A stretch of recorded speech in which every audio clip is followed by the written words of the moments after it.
can't explain the excitement that I have right now with the opportunities that we're facing, not for myself, but for my two little granddaughters, because of what God has given us the opportunity to do.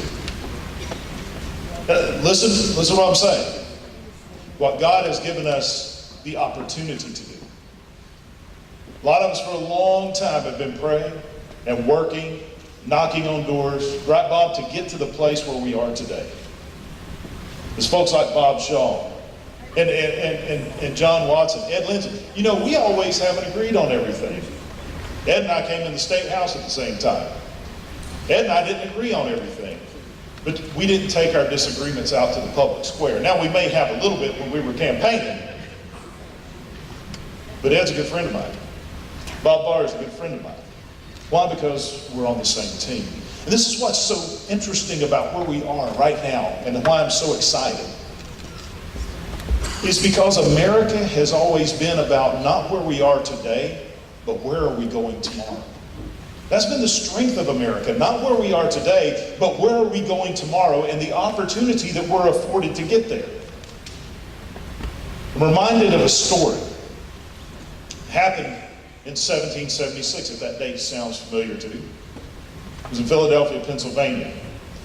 The Second Continental Congress had taken a recess after a motion was made by a Virginian delegate that these ought to be free and independent states. And we ought to declare our independence from Great Britain. It wasn't taken lightly, and the Second Continental Congress said, this is such heavy, that the gravity of this is so great, we need to send the delegates back home to consult with their legislatures. A few of them stayed back behind. Thomas Jefferson, John Adams, Benjamin Franklin, Roger Sherman, and Thomas Livingston were all appointed to a committee to draft a document to explain why we were declaring our independence, if that vote was to pass, the Declaration of Independence. Now, Thomas Jefferson was elected to take the predominant role in drafting the document. He drafted the document, put in a great, just incredible words that have changed the world in the first two paragraphs, the philosophy and the beliefs of what we were doing. But then he put in 28 grievances of why we were doing what we were doing. Now, when that document was presented to the Second Continental Congress, the delegates from Georgia and South Carolina refused to vote for it because of the 28th grievance.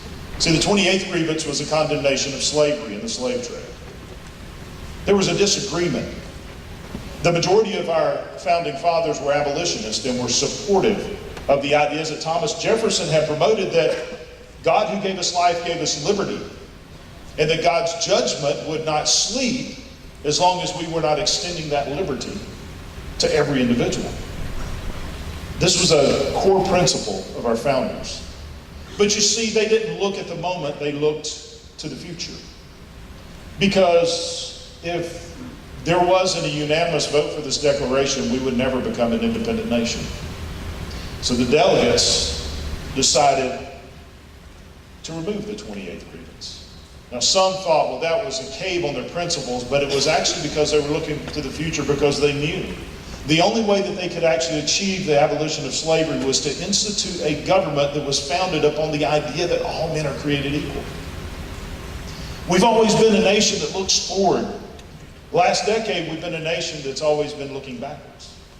But now, we have forward-thinking people. We have forward-thinking people in Congress. We have a commander-in-chief who is thinking over the horizon, and a vice president thinking over the horizon. This is why I'm saying God has given us an opportunity to move forward. The last few times I stood on the stage and talked to you, I talked about unity. But we've landed on the beaches. We're on the beach of Normandy right now. If you think the battle is over now, no, our battle is just beginning. But as you said, the enemy is out there. Now, let me tell you, the opportunity ahead of us is going to have a drastic impact on the future of this nation if we come together and we grasp this opportunity. A few weeks ago, I was scheduled to fly back to Washington, D.C. I've been home on the weekend. I had an afternoon flight. We weren't taking our first votes till around 6:30 in the evening. And so I wanted to stay here as long as I could. I had a 2 o'clock flight, get me in about 4:30 into my office. Sunday evening, I get a call from my scheduler that says, the Vice President would like to meet with you at 2 o'clock tomorrow. We had just released the language of the repeal and replace bill. So we scrambled around, got a new flight, I flew to Washington, D.C., and I sat with the Vice President, myself and 2 others. And he said, "You've seen the bill that came out?" I said, "Yes, sir. I've had a chance to review it. I haven't really been able to fully digest it." And he said, "The President wants to know if you'll support this bill." From the very beginning, the President wants to know if you'll support this bill. And I said, "Well, Mr. Vice President, I haven't had a chance to read it, digest it, but I'll tell you this, if I can't support this bill, I'm going to work with you to get to something I can support." When we walked out of the room, there were the other 2 members were on board in the beginning, and I said, "I can't support it yet, but I'm willing to work." You see, I read a book called The Art of the Deal. And from that meeting with the Vice President, I knew I wasn't going to be negotiating with House leadership. I knew I was going to be negotiating with the White House, because that was who was behind this bill. And so I had The Art of the Deal, and I hurried up and I read it, and I learned one thing. When you go into negotiation, you go in from a power of strength, not a power of weakness, and a yes was a power of weakness. A no, but I'm willing to get there, is a power of strength. 2 weeks later, on a Wednesday evening at 11 o'clock, I got a call. We'd been on a conference call negotiating four key elements that I wanted to see in that bill to move it further in a conservative manner. Because the bill that was introduced, it was made clear this is not the final document. You see, we worked for 2 years to get regular order back in process, to make it where everybody gets a chance to opine on the bill. And Speaker Ryan believes that. He believes everybody in the Republican conference ought to be able to submit their ideas. So we went through this arduous process. Well, we had finally negotiated a deal. I got a call at 11 o'clock and said, "The President would like for you to be in the Oval Office tomorrow at 9:30. That was an easy reschedule. It just marked through everything I had on the calendar and showed up in the Oval Office. And as I was sitting there, I started thinking about that story of our founding fathers. Was the bill everything that I wanted? No. But we can't get to where I want, not yet. Not just because we don't have the votes in Congress, but because we have a job to do here. We have to convince the American people that conservative values, free market values, is the answer. Or as Ronald Reagan said, in this current crisis, government is not the solution, government is actually the problem. So we got a little bit of work ahead of us. But let me tell you where we are. I believe, now this isn't coming from anybody but myself, and from what I've heard, we'll be voting on the repeal and replace bill probably Thursday or Friday of next week.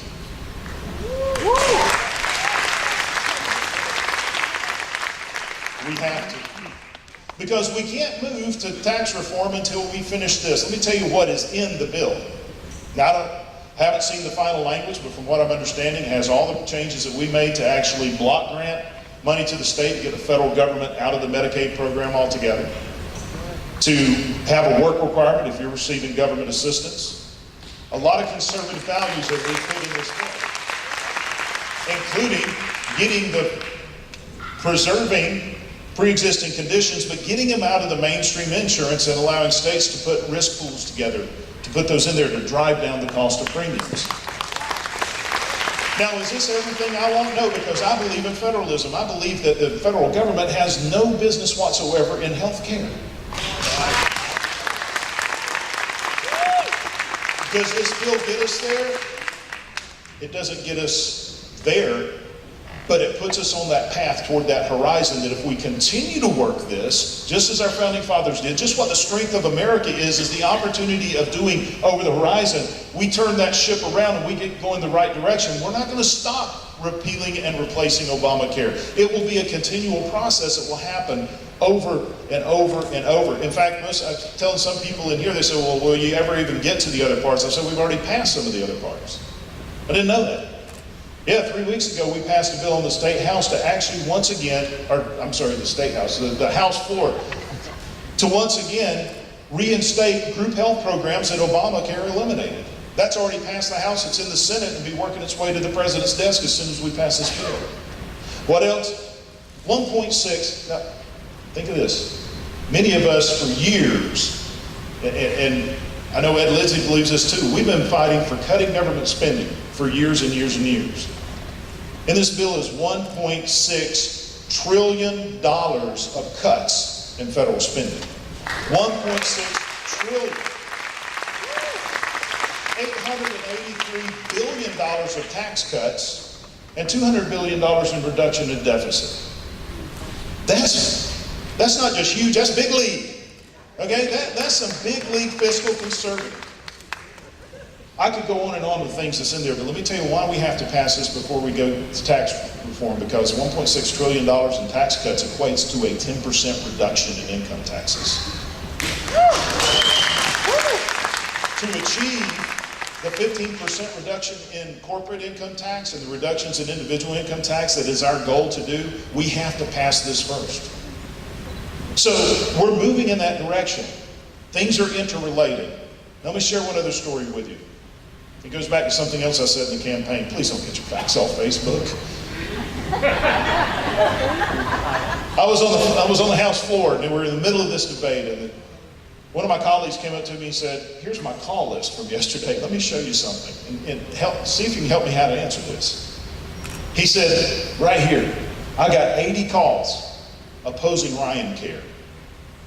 I got 80 calls in support of Trump Care. And I got 60 calls opposing Obamacare Light. And I've got 50 calls telling me to vote for Trump Care and oppose Ryan Care. They're all the same bill. What do I tell these people?" We were getting calls saying, "You better support Trump's health care plan and kick out that Ryan health care plan." But they're the same.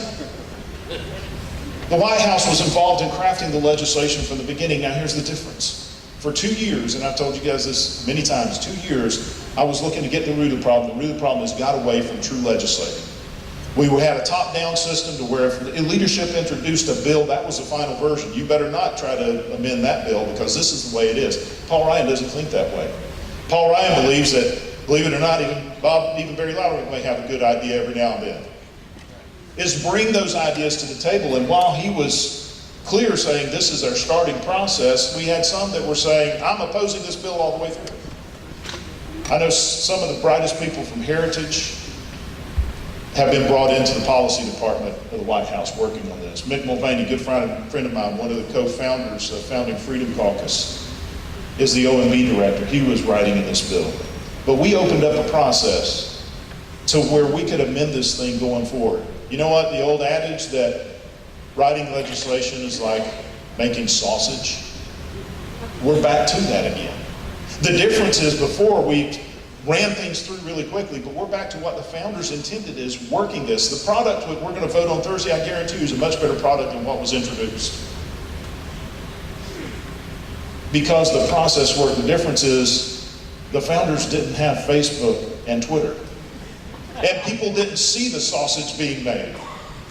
Folks, as we're going forward, it's the opportunity that we have is what we're fighting for. We're not looking at the beachhead that we're surrounded on.